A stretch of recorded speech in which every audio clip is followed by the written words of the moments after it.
मी शेतकरी मित्रांनो, शेतकरी ब्लॉगमध्ये आपलं स्वागत आहे. तर मित्रांनो, हा आपला लसूण पीक आहे. तर पाहू शकता तुम्ही लसूण पीक आता काढण्यात आल्यासारखं आहे मित्रांनो.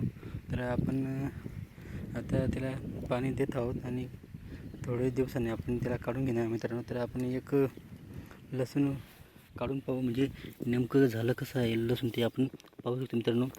हा लसूण आहे, त्याला आपण काढत आहे. आपल्याला धुवून घेतो मित्रांनो, धुवून घेतो आणि आपलं लसूण पीक कसं झालेलं आहे ते आपल्याला पाहायचं आहे. तर मित्रांनो, पाहू शकता तुम्ही असं पद्धतीने लसूण पीक झालेलं आहे. त्याला आपल्याला आता जास्त दिवस ठेवून फायदा नाही आहे.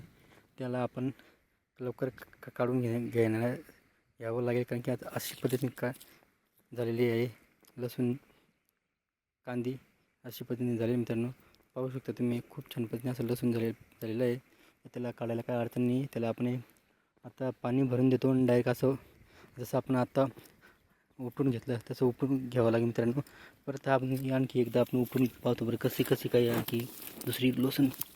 मित्रांनो, अजून दुसरं आपण घेतलं आहे लसूण, धुवून घेतो, परत पाहू शकतो मित्रांनो. ते एकदम भारी झालेलं आहे लसूण पीक मित्रांनो.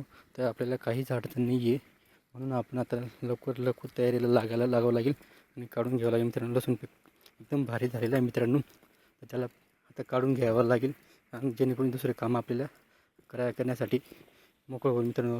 त्यालाच आपण पाणी भरत आहोत. पाहू शकतो मित्रांनो, आता असं पद्धतीने लसूण पीक झालेलं मित्रांनो आपल्याला. तर मित्रांनो, लसूण असं पद्धतीने झालेलं त्याला आपण काढण्याचा प्रयत्न करणार आहोत 15 ते 20 दिवसांनी. तर व्हिडिओ आवडला तर लाईक शेअर नक्की करा आणि चॅनल सबस्क्राईब करा मित्रांनो. जय जवान जय किसान.